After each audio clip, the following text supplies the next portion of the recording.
Assalamualaikum warahmatullahi wabarakatuh. Berjumpa kembali dengan saya Yogi Nur Fauji.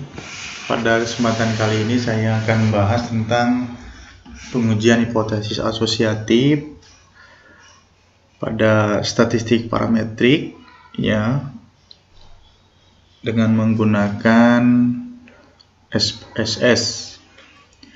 Ada 3 yang akan saya bahas. Yang pertama, uji korelasi Pearson atau sering disebut korelasi product moment. Yang kedua ada uji korelasi berganda, dan ketiga uji korelasi parsial. Oke,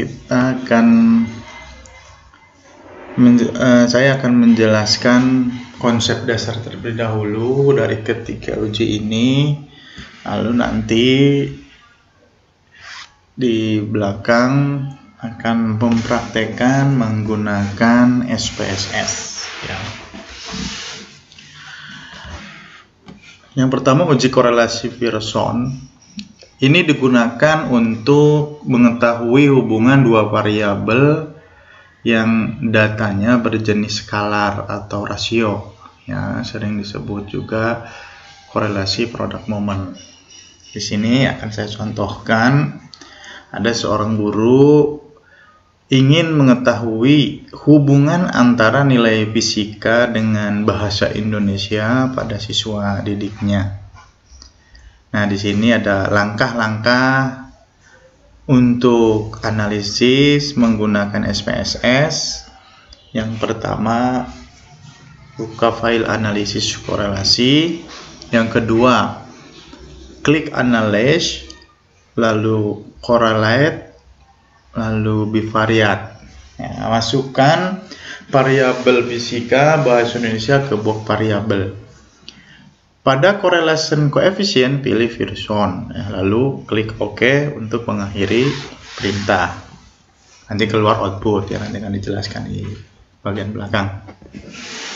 Hipotesis yang digunakan yaitu H0-nya tidak ada hubungan antara nilai fisika dengan nilai bahasa Indonesia.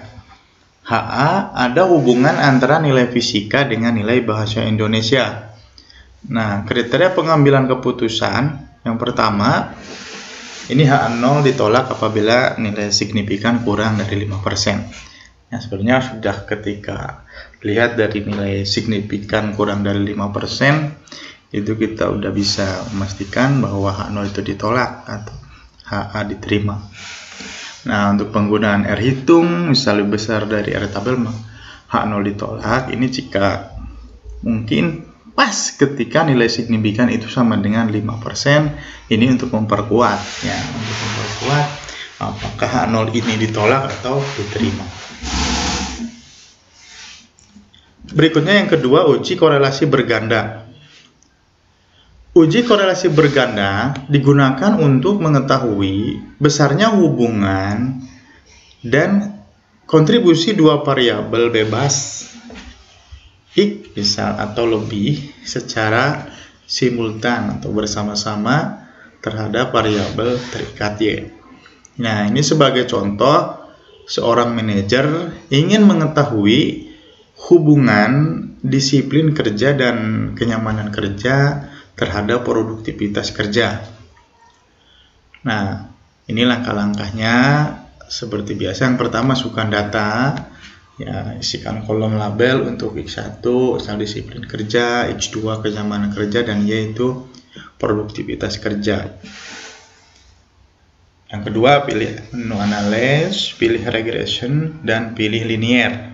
Nah, kemudian masukkan variabel Y untuk produktivitas kerja ke dependent, kemudian masukkan variabel X1 disiplin kerja dan X2 kenyamanan kerja ke independence. Yang keempat, klik statistik dan beri tanda checklist pada estimate, model fit, R-square change. Klik continue. Lalu klik OK untuk mengakhiri perintah. Nah, hipotesis yang digunakan H0-nya itu tidak ada hubungan secara simultan dan signifikan antara disiplin kerja dan kenyamanan kerja terhadap produktivitas kerja. HA ada hubungan secara simultan dan signifikan antara disiplin kerja dan kenyamanan kerja terhadap produktivitas kerja. Kriteria pengambil keputusan, kita lihat nilai signifikan F-Ceng. Ya, ketika kurang dari 5%, H0 ditolak. Begitu juga kita R hitung lebih besar dari R tabel, maka H0 ditolak.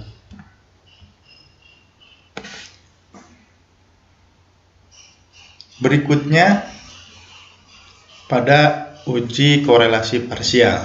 Ya. Uji korelasi parsial disebut juga dengan analisis korelasi Pearson, ya, dengan variabel kontrol atau variabel pengendali yang diasumsikan nilainya tetap atau konstan. Penggunaan variabel kontrol dalam analisis korelasi parsial ini bertujuan untuk mengetahui apakah hubungan yang sudah terbentuk antara variabel X dengan variabel Y dipengaruhi oleh variabel kontrol tersebut atau tidak. Nah, sebagai contoh, seorang guru ingin mengetahui apakah ada hubungan antara disiplin belajar dengan hasil belajar dengan motivasi sebagai variabel kontrol. Ini langkah-langkah untuk menganalisis dengan menggunakan SPSS. Setelah data dimasukkan, seperti biasa, yang pertama klik analyze, correlate, lalu ke parsial. Yang kedua, masukkan variabel disiplin belajar dan hasil belajar ke variables, kemudian masukkan motivasi ke controlling for. Nah, pada bagian test of significant, pilih to tile dan beri tanda checklist. Dan beri tanda checklist untuk display actual significance level. Oke. Yang ketiga, klik option, kemudian pada bagian statistik beri tanda checklist, ya. Dan beri tanda, dan kemudian pada bagian statistik dan ada di situ nanti mean and standard deviation dan zero or correlation, yang itu di situ diberi tanda checklist. Selanjutnya pada bagian missing value aktifkan pilihan exclude cache Firebase, lalu ketik continue, lalu klik OK untuk mengakhiri perintah. Nah, untuk hipotesis itu H0-nya tidak ada hubungan signifikan antara disiplin belajar dengan hasil belajar dengan motivasi sebagai variabel kontrol. HA ada hubungan signifikan antara disiplin belajar dengan hasil belajar dengan motivasi sebagai variabel kontrol. Nah, kriteria pengambil keputusan H0 ditolak ketika signifikan kurang dari 5% dan R hitung lebih besar dari R tabel. Oke. Nah, ini untuk konsep dasar dari uji korelasi first person, berganda, dan parsial. Nah, untuk berikutnya saya akan mempraktekkan dari ketiga uji tersebut.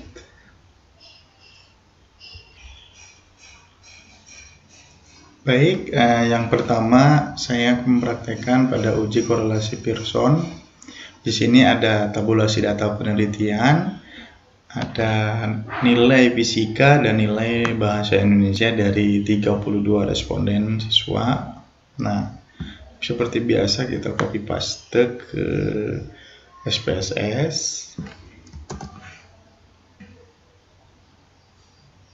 Oke, kita paste di sini. Nah, ini yang nomor 1, misal nilai fisika. Fisika ini bahasa Indonesia. Oke. Kita masuk ke pengujian, ya, masuk ke analyze, correlate, terus bivariate. Nah, fisika biasanya masukkan ke variables. Nah, di sini udah version udah terchecklist, ini to tile dan ini udah terchecklist, ya, langsung oke. Nah, kita lihat outputnya. Di sini kita lihat nilai persen korelasinya. Ada 0,205. Nah, terus nilai signifikannya ini 0,261. Nah, karena nilai signifikan itu lebih besar dari 0,05, maka H0 diterima, sehingga tidak ada hubungan antara nilai fisika dan nilai bahasa Indonesia. Kita juga bisa lihat nilai korelasi persennya ya, 0,205. Ketika kita dibandingkan dengan R tabel ya, di situ tadi N-nya itu 32. Ya, kita lihat di R tabel itu ketika sampelnya 32, R tabelnya itu 0,349, sehingga 0,205 itu kurang dari 0,349, sehingga H0 diterima. Jadi tidak ada hubungan antara nilai fisika dan nilai bahasa Indonesia. Yang kedua, kita akan mempraktekkan uji korelasi berganda. Ya, di sini ada data seperti ini. X1 disiplin kerja, X2 kenyamanan kerja, dan Y itu produktivitas kerja. Respondennya ada 30. Ya, kita seperti biasa copy paste ke SPSS ya, di sini ya, kita copy paste di sini. Nah, kita kasih nama. Yang pertama tadi misal ada apa ini?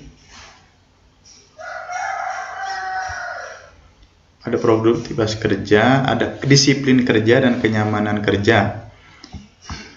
Ini disiplin kerja.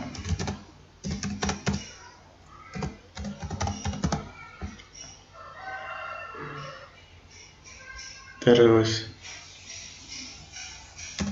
kenyamanan kerja, sel X2,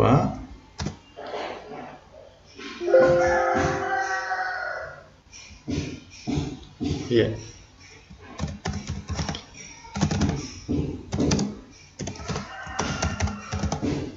Ini produktivitas kerja.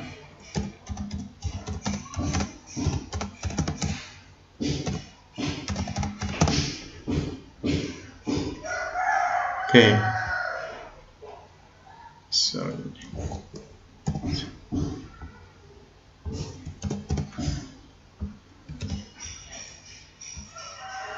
Oke.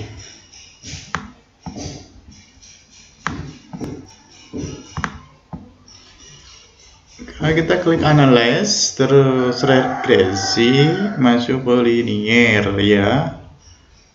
Tadi dependent berarti Y, masuk ke dependent, X1 dan X2 ke independent. Kita buka statistik. Nah, ini yang belum diconteng itu checklist R square change. Continue. Oke, nah kita lihat outputnya. Nah, yang kita lihat yang ini model summary ya. Di sini kita lihat signifikan F change. Di sini nilai signifikannya 0,467, itu lebih besar dari 5%, sehingga H0 diterima ya.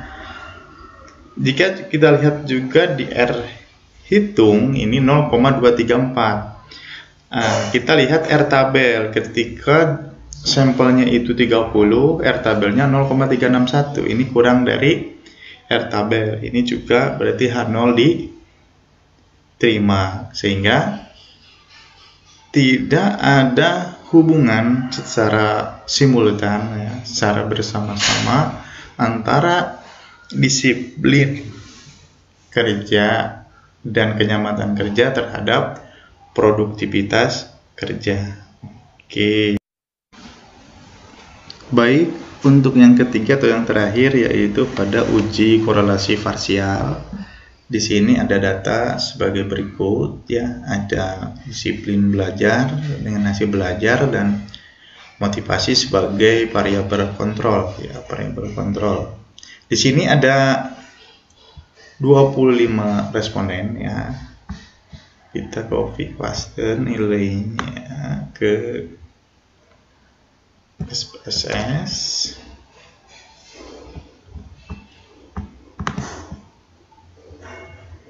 Nah, di sini kita kasih nama yang ini yaitu disiplin belajar.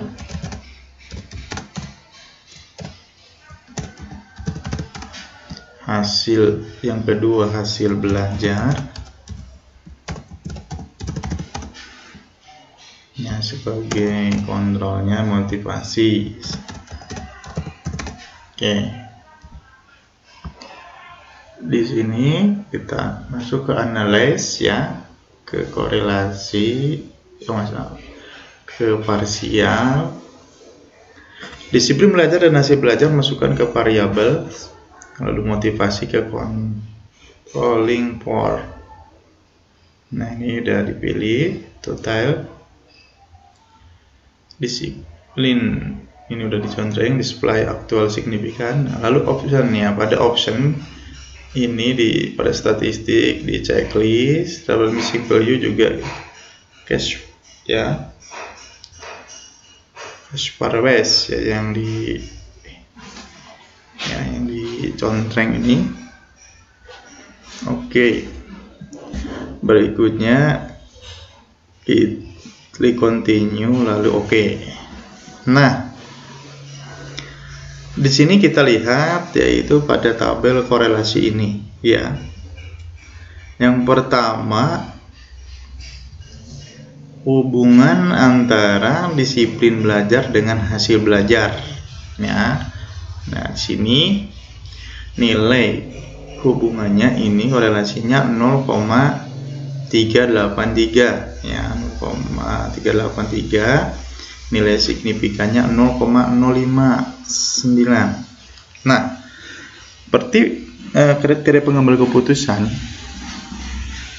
kita lihat nilai signifikannya yaitu 0,059, itu jelas lebih besar dari 5%, sehingga H0 diterima. Nah, R-tabel ya, R-tabel ini 0,38. Ketika kita konfirmasi ke R-hitung, 0,38 ini R-hitung, kita konfirmasi ke R-tabel, yaitu kalau di yang parsial melihatnya N dikurangi 2. Jadi kalau sampelnya 25, DF-nya yaitu 23. Jadi lihatnya yang 23 ya, yaitu 0,413. Ini kurang dari R-tabelnya. Dari sini juga H0 diterima, sehingga tidak ada hubungan ya, tidak ada hubungan antara disiplin belajar dan hasil belajar. Nah, ketika kita masukkan variabel motivasi, kita lihat di sini.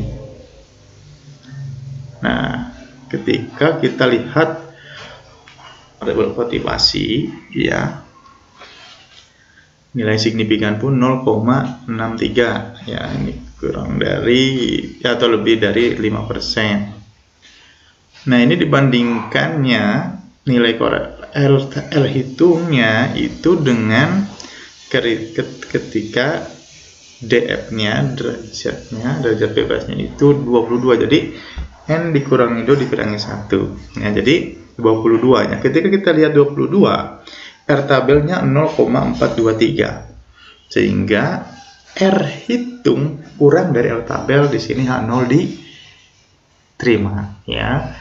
Dilihat dari dua kriteria pengambilan keputusan, semuanya H0 diterima, sehingga tidak ada hubungan ya. Tidak ada hubungan antara disiplin belajar dan hasil belajar. Nah, ketika ada variabel motivasi, ya, variabel kontrol pun tetap tidak ada hubungan. Ya. Oke, itu mungkin yang bisa saya sampaikan pada kesempatan kali ini.